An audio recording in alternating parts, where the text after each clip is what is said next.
आज रोजी वृत्त बातमीदाराकडून कळाले की यवतमाळ शहरातील वंजारी फैल या भागात एक इसम जादूटोणा कारवाई करत असल्याची खबर मिळाली। त्यावरून आम्ही सदर ठिकाणी गेलो असता तिथे एक महिला व एक मुलगी मिळून आली। त्यांच्यावर सदर इसम जादूटोणा करत असल्याची आम्हाला त्या महिलेकडे पाहून आणि मुलीकडे पाहून खात्री पटली।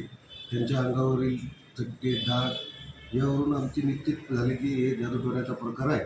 त्यावरून आम्ही पुढील कारवाई केलेली आहे। त्यामध्ये काही रोख रक्कम, जादूटोण्याचं साहित्य मिळालेलं आहे।